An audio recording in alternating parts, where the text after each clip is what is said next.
सुरक्षित होंगे। लेकिन ये अभी खत्म नहीं हुआ है, तो अपने पूरे प्रिकॉशंस जारी रखना, कोई भी प्रिकॉशन नहीं तोड़ना है जब तक ये पूरी तरह खत्म ना हो जाए। तो आज हम शुरू करते हैं अपना एक नया टॉपिक, ग्रामर का टेंस। टेंस के बारे में सब बच्चों को पता है, सब जानते हैं, किसी से पूछ के देख लो। हर कोई कहेगा नहीं मैम आते हैं, यस सर आते हैं, लेकिन क्या एक्चुअल में आपको आते हैं? आज में जो बच्चों को पढ़ाया जाता है स्कूलों में, मैंने भी बहुत देखा पढ़ाते हुए, मेरे बच्चे खुद भी पढ़ते हैं, उनकी टीचर्स को भी मैं देखती हूँ। लेकिन पढ़ाने का जो वे होता है, स्पेशली ग्रामर का जो पोर्शन होता है, जो पढ़ाने का तरीका होता है, मुझे वो इतना इफेक्टिव नहीं लगा। क्योंकि मैं खुद भी इंग्लिश पढ़ाती हूँ तो मुझे भी थोड़ा फील हुआ, तो मैंने सोचा क्यों ना बच्चों के लिए कुछ नए तरीके से, यानी कि जब स्टार्टिंग में कराते थे टेंसेस, उस वे में सिखाया जाए ताकि बच्चों को समझ में आए। क्योंकि ये इंडिया है, हम लोग जब बोलते हैं कुछ तो अपने दिमाग में हमेशा हिंदी में सोचते हैं, उसको बाद में ट्रांसलेट करते हैं इंग्लिश में। क्योंकि हम हिंदी में सोचते हैं तो हमारे पास वर्ड भी हिंदी के होते हैं। हम सोचते हिंदी में तो हमें उनका मीनिंग पता होना चाहिए कि हम कौन सा टेंस सोच रहे हैं, यानी कि जो हम अपनी बात बोल रहे हैं वो कैसे हम सामने वाले को इंग्लिश में ट्रांसलेट करके दें। अगर हम इंग्लिश टू इंग्लिश सीखते हैं, जैसा कि आजकल के बच्चों को पढ़ाया जाता है कि इंग्लिश टू इंग्लिश, आपको एक्चुअल मीनिंग फिर भी नहीं पता रहता। हाँ, उसका सिमिलर सा कोई वर्ड आपको बता दिया जाता है कि हाँ ये मीनिंग है इसका, लेकिन क्या आपके माइंड में बात क्लियर होती है? मोस्ट ऑफ द बच्चों के दिमाग में बिल्कुल क्लियर नहीं होती है कि क्या बोला जा रहा है, या आप जो कहना चाह रहे हो उसका मीनिंग क्या बनता है। तो जब तक हमें हिंदी में नहीं पता रहेगा कि हम जो टेंस बना रहे हैं, जो वाक्य हम बोल रहे हैं, जब तक हमें हिंदी में नहीं पता रहेगा हम उसको ट्रांसलेट नहीं कर सकते। क्योंकि हिंदी हमारी मातृभाषा है और हमारा जो दिमाग है वो हिंदी में ही काम करता है। तो आज हम स्टार्ट करेंगे टेंसेस को नए लेवल से, नए तरीके से सीखने की कोशिश करेंगे। तो बच्चों आप ध्यान से देखना और वीडियो को अंत तक देखना ताकि आपको हर पॉइंट अच्छे से क्लियर हो। तो हम शुरू करते हैं टेंस। तो टेंस का मतलब क्या होता है? आप सबको पता है टेंस का मतलब काल या समय, यानी कि जो समय हम जी रहे हैं, ठीक है, उसको बोलते हैं समय।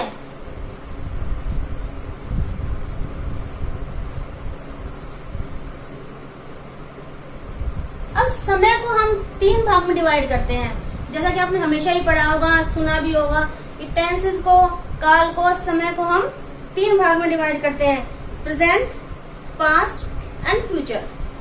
As it is present, past and future, यानी कि दिस वन इज वर्तमान,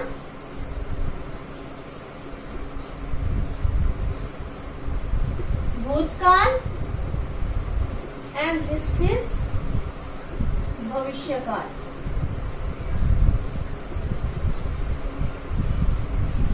ठीक है, तो वर्तमान समय क्या होता है? वर्तमान, प्रेजेंट टाइम, जो इस वक्त हम जी रहे हैं, जो समय अब चल रहा है उसको हम वर्तमान बोलते हैं। ठीक है, और भूतकाल, भूत यानी कि जो बीत चुका है, भूतकाल मतलब जो समय बीत चुका है हम उसको बोलते हैं भूतकाल यानी कि पास्ट। फ्यूचर, फ्यूचर के बारे में हमको सबको पता है, जो अभी आने वाला है, यानी कि अभी आगे चल के जो समय आएगा हम उसको बोलते हैं भविष्य। भविष्य यानी फ्यूचर। तो आपको ये पॉइंट पता चल गए कि future, present, past and future क्या है। लेकिन ग्रामर के अकॉर्डिंग हमने इन तीनों को ही, यानी प्रेजेंट, पास्ट एंड फ्यूचर को 4 भागों में डिवाइड किया है, उनके वर्क के अकॉर्डिंग, उनके कंडीशंस के अकॉर्डिंग। ठीक है, तो हम सबसे पहले आज पढ़ेंगे हम प्रेजेंट के बारे में कि प्रेजेंट के जो 4 पॉइंट्स होते हैं, जो 4 टाइमिंग्स हमें दी गई है, हम सबसे पहले उसके बारे में पढ़ेंगे। तो प्रेजेंट में सबसे पहले आता है इंडेफिनिट।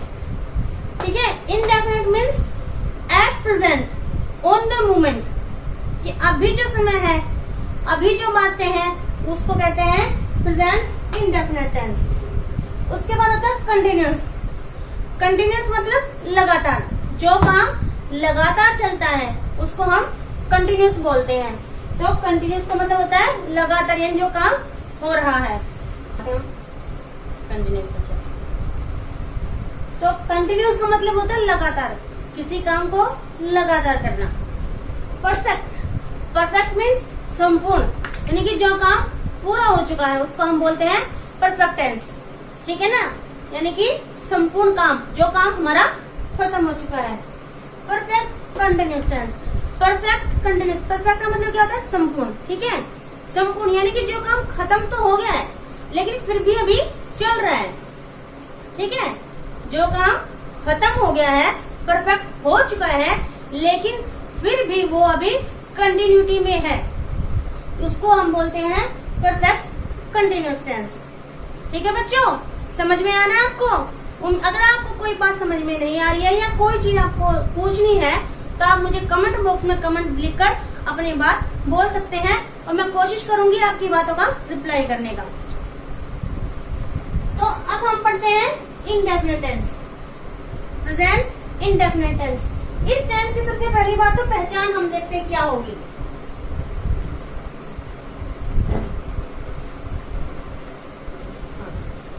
तो इसकी सबसे पहले हम देखते हैं पहचान, कि हमें कैसे पता चलेगा कि हम कौन सा टेंस कर रहे हैं। जब तक हम किसी की पहचान नहीं करते, सेम जैसे हम अपनी शक्ल के बारे में करते हैं कि जब तक हम आपको देख नहीं ले, आपका नाम ना सुन ले, हमें क्या पता चला कि कौन क्या है।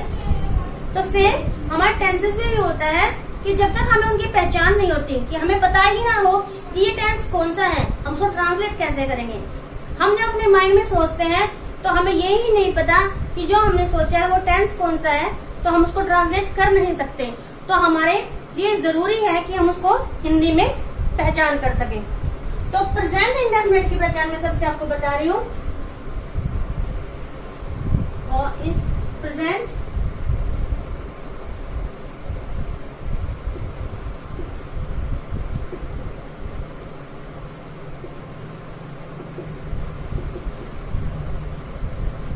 ठीक है, प्रेजेंट इंडेफिनिट टेंस।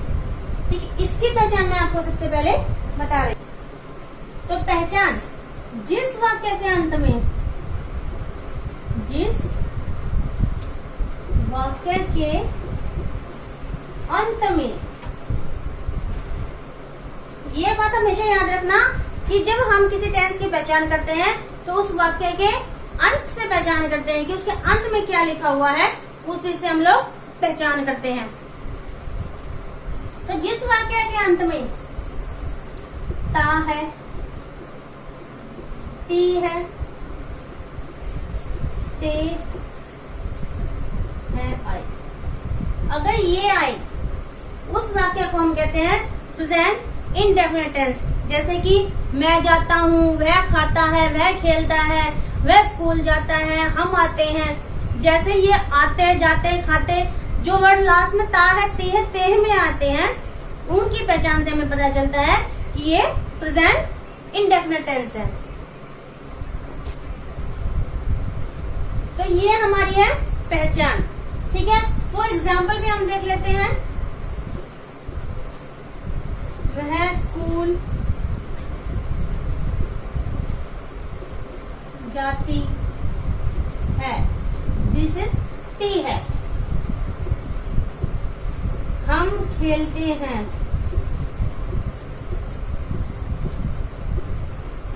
ये ते है।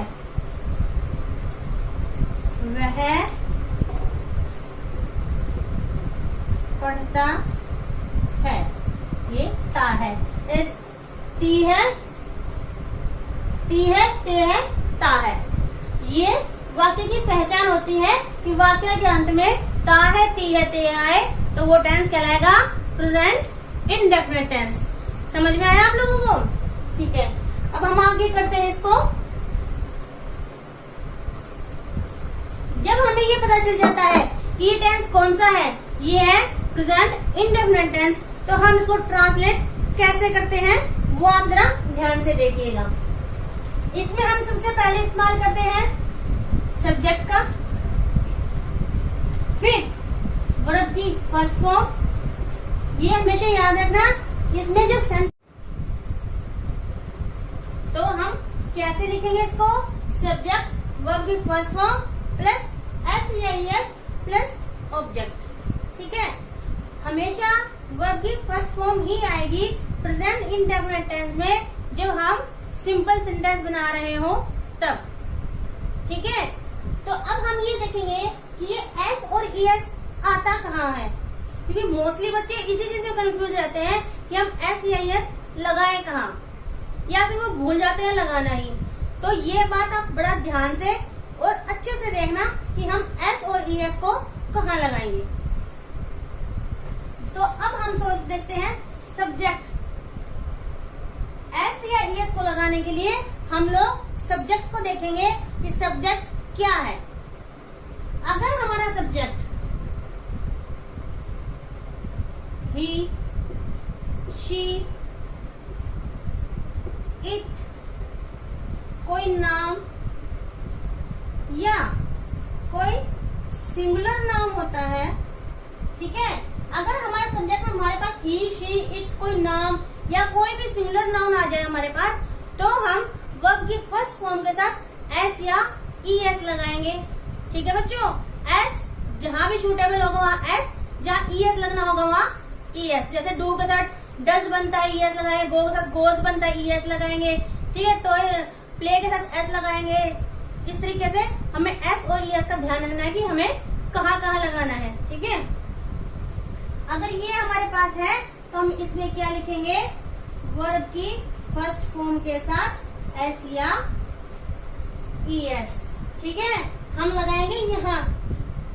समझ में आ गया आप लोगों को इतनी बात? उसके बाद आते हैं हम लोग कहाँ नहीं लगाना है।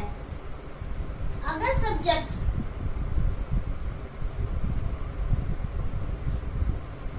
यू, वी, दे,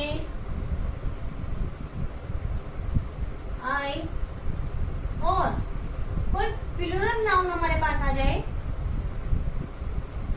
तो हम सिंपल वर्ब की फर्स्ट फॉर्म लिखेंगे, एस या ईएस नहीं लिखेंगे। ठीक है, समझ में आ रहा है आप लोगों को बात?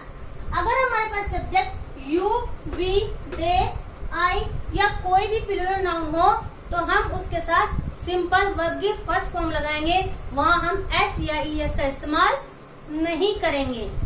ये बात हमेशा आप ध्यान रखना कि यहाँ पर हमें नहीं इस्तेमाल करना है ये चीजें, और यहाँ पे ये चीजें हमें इस्तेमाल करनी है। ठीक है, समझ में आ गई आप लोगों को इतनी बात? तो हम चलते हैं अब आगे। अभी मैं आपको इनका कुछ एग्जाम्पल करके दिखा रही हूँ ताकि आपको सब बातें क्लियर हो जाएं।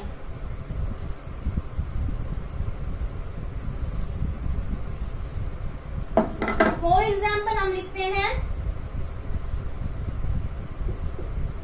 बच्चे स्कूल जाते हैं। यहाँ बच्चे प्लूरल है, यानी कि ये प्लूरल नाउन है, तो हम यहाँ पर एस या ईएस का इस्तेमाल नहीं करेंगे। बच्चे यानी कि चिल्ड्रन,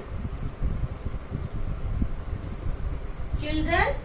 वर्ब हमारे पास क्या है, जाना, तो हम लिखेंगे गो टू स्कूल। ठीक है, चिल्ड्रन हमारे पास प्लूरल नाउन है, तो हम यहाँ पर एस या ईएस का इस्तेमाल नहीं करेंगे, तो हमारे पास ये आ गया चिल्ड्रन गो टू स्कूल। अगर हम यही बात कहें कि बच्चा स्कूल जाता है, बच्चा स्कूल जाता है, तो हम, क्योंकि ये हमारे पास सिंगुलर नाउन है, तो हम लिखेंगे चाइल्ड गोज। यहाँ हम एस या ईएस का इस्तेमाल करना है, गोज टू स्कूल। आया आप लोगों को समझ में? यहाँ पे ये प्लूरल नाउन था, तो हमने एस या ईएस का इस्तेमाल नहीं किया। यहाँ पे ये सिंगुलर नाउन है, तो हमने एस या ईएस का इस्तेमाल किया है। ठीक है, समझ में आया आपको यहाँ तक बातें? चलिए एक दो एग्जाम्पल और भी करके बता देती हूँ मैं आपको, ताकि कोई डाउट आपके माइंड में नहीं रहे। वह खेलता है। वह मतलब ही। ये हम ही के साथ ऐसे इसका इस्तेमाल करते हैं। थर्ड पर्सन है तो हम यहाँ लिखेंगे ही प्लेज। एस का इस्तेमाल हमने किया, ही प्लेज। ओके, हम पढ़ते हैं।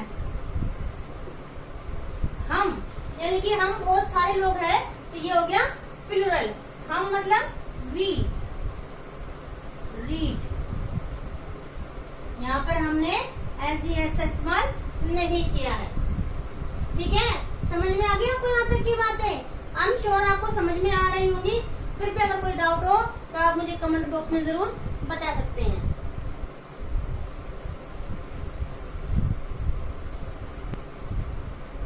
अब हम आगे चलते हैं कि जब हमें यही वाक्य नेगेटिव में बनाने हो, यानी कि नहीं लगाकर बनाने हो, तो हम इनको कैसे ट्रांसलेट करेंगे। जब हम यही वाक्य नेगेटिव में बनाते हैं, यानी कि प्रेजेंट डेफिनेट टेंस को नेगेटिव में इस्तेमाल करते हैं, तो हम क्या करेंगे? नेगेटिव बोलते हैं नहीं के वाक्य को। समझ में आया? नेगेटिव मतलब नहीं। तो जैसे एग्जांपल के तौर पे हम बता देते हैं आपको, जैसे वह स्कूल नहीं जाता है। तो हम यहाँ नहीं का इस्तेमाल कर रहे हैं। तो अगर हम ये लगा दे तो हम इस वाक्य को कैसे बनाएंगे? इसमें हम इस्तेमाल करेंगे सब्जेक्ट प्लस डू या does plus note plus verb की फर्स्ट फॉर्म प्लस ऑब्जेक्ट। ठीक है, इसमें हम इस्तेमाल करेंगे subject plus do does plus note plus verb की फर्स्ट फॉर्म प्लस ऑब्जेक्ट।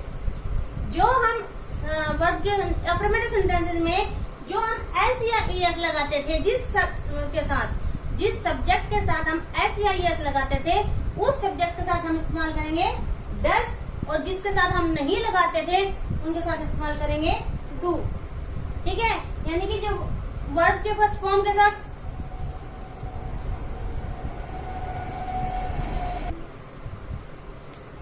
तो जहां हम सब्जेक्ट में वर्ब के फर्स्ट फॉर्म एस का इस्तेमाल करते थे, वहां पर हम लगाएंगे डज, और जहां पर नहीं करते थे वहां लगाएंगे डू। यानी कि singular noun he she it और किसी नाम के साथ हम लगाएंगे does, plural noun you we they I के साथ लगाएंगे हम लोग डू। समझ में आ गया आपको कहाँ क्या लगना है? तो यहाँ हमारे पास क्या है? ये सिंगुलर नाउन है। ये हमारे पास क्या है? सिंगुलर। तो हम क्या लिखेंगे? He does not go to school. ठीक है, समझ में आया इतनी बात? अभी हम और एग्जाम्पल कर लेते हैं।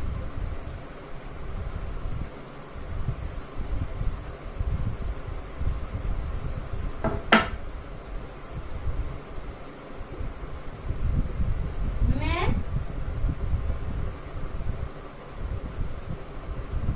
नहीं खेलता हूँ। ठीक है, इसमें आई है तो आई के साथ हम लोग इस्तेमाल करेंगे डू का। I do not play. ठीक है, समझ में आ गया आपको यहाँ तक की बात? आई के साथ डू आ जाएगा, ही शी इट और सिंगुलर नाउन के साथ डज आता है, यू वी दे आई और प्लूरल नाउन के साथ डू आता है। यहाँ तक आप लोगों को पॉइंट क्लियर हो गए होंगे। इसके बाद हम लोग चलते हैं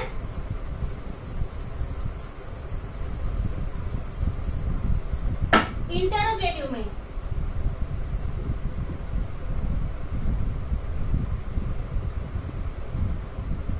ठीक है, मतलब प्रश्नवाचक। इसमें हम लोग क्या करेंगे? जब हम किसी से हमने प्रश्न पुट करते हैं, यानी कि वाक्य को क्या से शुरू करते हैं, तो हम क्या करेंगे, डू डज, यानी कि हेल्पिंग वर्ब, ये हमारी, हम इसको बोलते हैं हेल्पिंग वर्ब, सहायक क्रिया।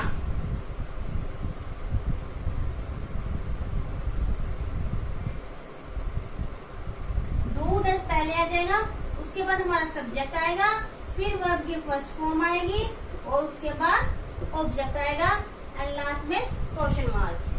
ठीक है, यानी कि जहां हमें डू लगाना वहां डू लगाएंगे, जहां हमें डज लगाना वहां हम डज लगाएंगे, उसके बाद जो हमारा सब्जेक्ट होगा हम वो लगाएंगे और वर्ब की फर्स्ट फॉर्म इस्तेमाल करेंगे, उसके बाद हम ऑब्जेक्ट लगाएंगे और क्वेश्चन मार्क जरूर लगाना है। ये बात हमेशा ध्यान रखना। ठीक है, और अब कुछ एग्जाम्पल कर लेते हैं। अब इसके एग्जाम्पल के तौर पे, जैसे क्या तुम पढ़ते हो,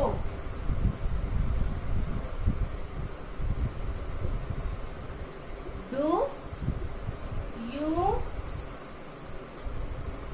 रीड। हमने हेल्पिंग वर्ब को पहले लगा दिया, उसके बाद हमारे पास सब्जेक्ट आ गया, उसके बाद हमारे पास वर्ब आ गई, ऑब्जेक्ट हमारे पास कुछ नहीं था तो हमने नहीं लिखा।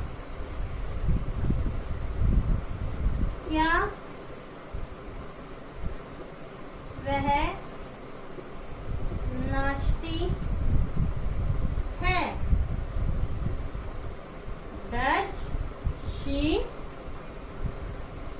डांस।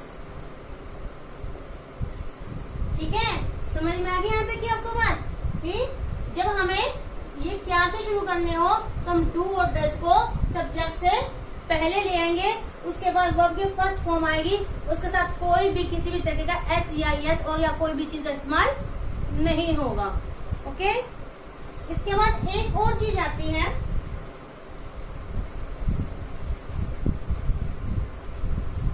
अगर हमारे पास इंटरोगेटिव और नेगेटिव दोनों भी आ जाए तो हम उस वाक्य को कैसे बनाएंगे। फॉर एग्जाम्पल, क्या बच्चे पार्क में नहीं खेलते हैं, तो हमारे पास क्या का वाक्य भी है और नहीं का वाक्य भी है, तो हम इसको कैसे बनाएंगे, इसको हम बनाएंगे, प्लूरल है हमारे पास सब्जेक्ट, तो हम क्या लिखेंगे, do children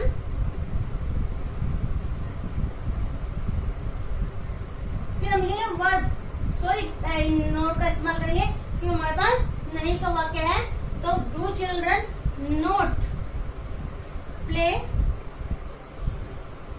in the park. ठीक है, यानी कि जो हेल्पिंग वर्ब हमारी है वो सब्जेक्ट के पहले आएगी और नोट सब्जेक्ट के बाद आएगा, उसके बाद हमारी वर्ब आएगी, उसके बाद हमारा ऑब्जेक्ट आएगा। Subject do does plus subject plus note plus verb की फर्स्ट फॉर्म प्लस ऑब्जेक्ट और क्वेश्चन मार्क। तो ये था हमारा प्रेजेंट इंडेफिनिट टेंस जो अभी हमने आपको कंप्लीट सिखाया है।